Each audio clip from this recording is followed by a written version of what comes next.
اللہ نے محمد و آل محمد علیہ السلام کو نور سے بنایا، اور یہ نور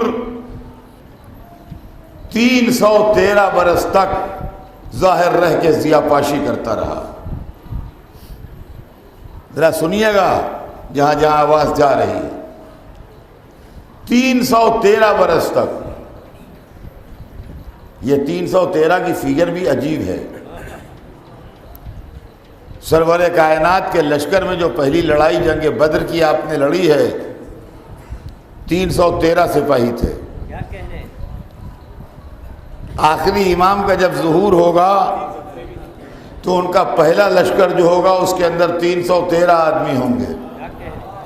یہ 313 کی فگر نہ جانے کیا فگر ہے۔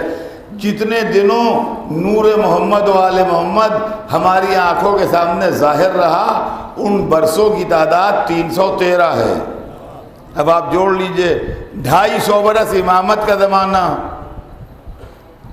250 ایئرس امامت کا زمانہ، اور 63 ایئرس رسول کا زمانہ۔ 63 کو پلس کیجئے 250 میں، 63 کو 250 میں پلس کیجئے، کتنا نکلتا ہے؟ 313 برس یہ نور ہماری نگاہوں کے سامنے رہا، اور یہ نور انسان کو انسان بناتا رہا۔ سرور کائنات اپنے کردار سے، اپنی سیرت سے، اپنے عمل سے، اپنے اخلاق سے انسانیت کا سبق پڑھاتے رہے، اور ایک اچھے انسان کو کیسا ہونا چاہیے اس کا نمونہ پیش کرتے رہے۔ سرور کائنات کے بعد مولا علی نے زندگی کے اسی نمونے کو دوبارہ دنیا کے سامنے پیش کیا۔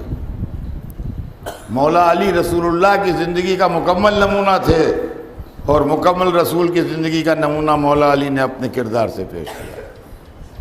اور اس کے بعد کے امام جو گزرتے رہے وہ اپنی زندگی میں اخلاق، کردار، علم، سیرت، انسانیت، شرافت، ان تمام چیزوں کی اور ہیومن اعلیٰ ویلیوز جو ہیں ان کا درس دیتے رہے اور ان کا سبق پڑھاتے رہے، اور یہ سلسلہ 313 سال جاری رہا۔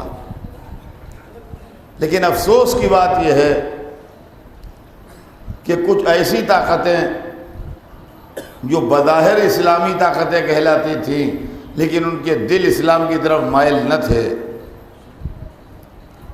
وہ ان سیرتوں اور کرداروں کو چھپاتے رہے۔ میری آواز جہاں جہاں جا رہی ہے میں ان سے توجہ چاہوں گا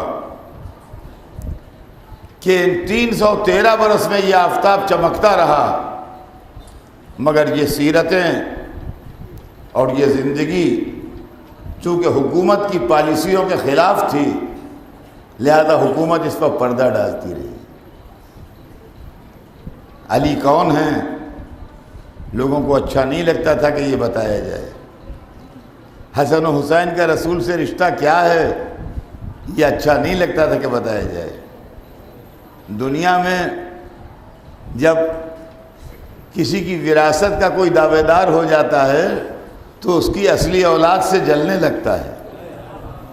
یہی محمد و آل محمد کے ساتھ یہی ہوا کہ لوگ جو اپنے کو نائب محمد کہہ رہے تھے ان کو محمد کی اولاد کیسے پسند آتی۔ نتیجہ یہ ہوا کہ وہ زندگی جو اصلی اسلام ہے اور وہ میسج جو ریل دین ہے وہ یا آپ کو قرآن کے اندر چھپا ہوا ملے گا یا سیرت محمد و آل محمد میں ملے گا۔ سیرت آل محمد و آل محمد سڑکوں پر اور بازاروں میں اور ادھر ادھر نہیں ملے گی۔ سیرت آل محمد آپ کو کتابوں کے اندر ملے گی جب آپ ڈیپ اسٹڈی کرنے جائیں گے۔ سیرت رسول آپ کو قرآن میں ملے گی جب آپ ڈیپ اسٹڈی کرنے جائیں گے تو قرآن میں آپ کو اصلی اسلام ملے گا کہ ریئل اسلام کیا ہے. رسول اور ان کی اولاد کے کیریکٹر میں آپ کو اصلی اسلام ملے گا کہ اصلی اسلام کیا ہے. لیکن یہ سیرتیں کتابوں کے اندر محدود ہو گئی اور پبلک کے سامنے کیا آیا؟ پبلک کے سامنے بادشاہوں کا کیریکٹر آیا، پبلک کے سامنے مسلمانوں کا کیریکٹر آیا، پبلک کے سامنے عالیشان محلوں میں رہنے والوں کا کیریکٹر آیا، پبلک کے سامنے قیمتی لباس پہننے والوں کا کیریکٹر آیا. لوگ سمجھنے لگے یہی اسلام ہے، یہی اسلام ہے. اور دوسری مصیبت جو آئی وہ یہ آئی کہ یہ تو اسلام کو اپنی مرضی کے سانچے میں ڈھالتے ہی رہے. توجہ کیجیے گا، یہ تو اسلام کو اپنی مرضی کے سانچے میں ڈھالتے ہی رہے. انہوں نے ایسے درباری عالم خرید کے رکھے جو ان کی ہر برائی کی تعویل کر کے اس کو اسلام سے ایڈجسٹ کر دے. اس لیے اسلام کی تاریخ بگڑتی رہی اور اسلام کی شکل بدلتی رہی، جس کے نتیجے میں آج مسلمانوں میں ایسے طبقے پیدا ہو گئے جو نعرہ تکبیر بھی بلند کرتے ہیں اور انسانوں کا گلا بھی کاٹتے ہیں. انصاف سے بتائیے، کیا یہ اسلام ہے کہ بے گناہوں کو ہاتھ پاؤں باندھ کے ان کے گلے کاٹے جائیں اور جہاں پر گلے کاٹے جا رہے ہوں وہاں ویڈیو بھی بن رہا ہو اور ایک بینر بھی لگا ہو جس پر کلمہ لکھا ہو لا الہ الا اللہ محمد رسول اللہ، اور گلے کٹ رہے ہوں انسانوں کے اور گلے کاٹ کاٹ کے لوگ خوش ہو رہے ہوں؟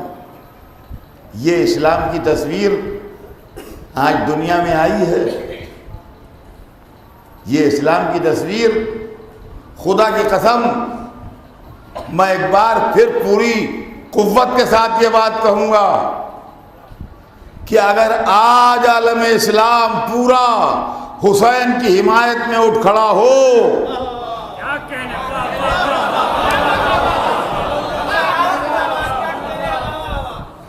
ہائے پرانی دوستیاں اٹھنے نہیں دیتی، خاندانی محبتیں دامن تھامے ہیں.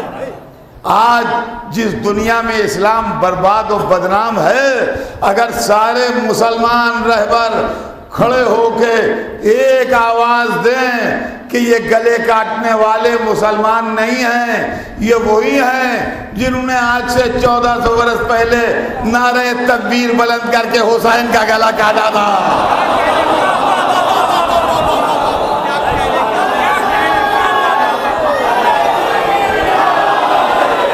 کربلا نے شمع روشن کی ہے.